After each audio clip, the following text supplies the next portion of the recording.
Hey folks, this is Alex, the eBay guy here at Beckleys RVs in Thurmont, and we're looking at the Pioneer by KZ. This is a Frontier 2405. We sold this camper New Year's ago, and the previous owners kept it in good condition. I'm going to go through and show you some of the things that this one has on it. Behind here are two 20-pound propane bottles. We've got a 12-volt battery here. Does not have a date code on it. Probably are going to want to replace that. Let's get a view of the bottles here. Actually, those are 30-pound bottles on this one. I'm looking to see if we can find a date code on the bottles. There's actually not a visible one that I can see. They look like they're not the original bottles, though. Got a storage tube underneath for your sewer line. You've got a storage area here. Now we're in Maryland, so on the East Coast we get a lot of salt water in the air. When it does, it freezes up these little locks that they use on campers. So there are several of them that you're going to want to replace. They're just regular 751 key turn bolt locks, and this is one of them. There's another one here in the back. So this has a small slide on it, and this does have a slide topper. The slide topper is in fair shape. It doesn't show any holes or anything in it yet.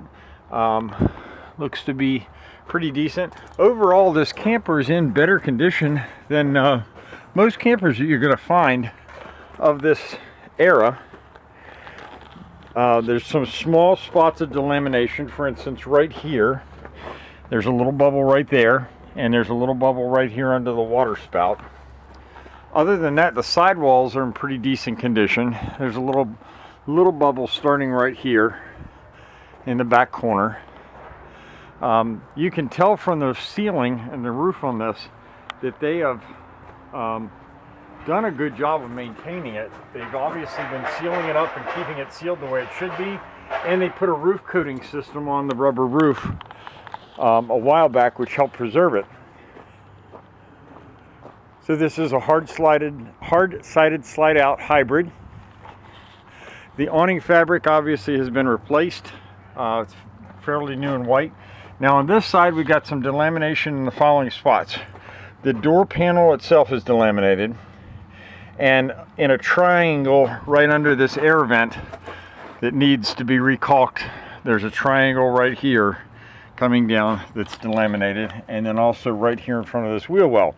Having said that, all that's cosmetic delamination.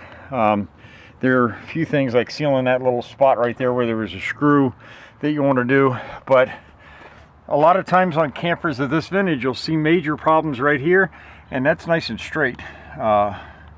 Right there where the cap comes in.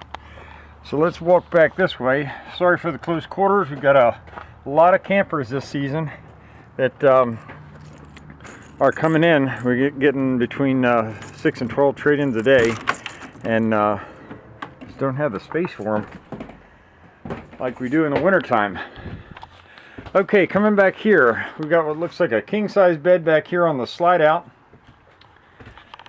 We've got a 4-seat dinette, and I'm going to put these cushions in excellent condition. I don't think they used it very much at all. There's a little snag back in that corner there. No big deal.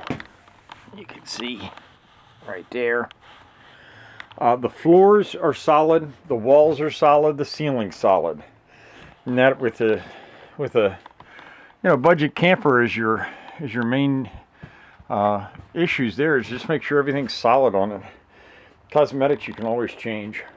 Got a 2 slot sink, a stove. It's almost like new inside. I got pictures in the description. There are some rough spots, wear and tear on the refrigerator here. When this camper came in, there was a tire blowout on the right hand side, and I'm going to show you some of that in details here shortly when I can get out to get so we can see that.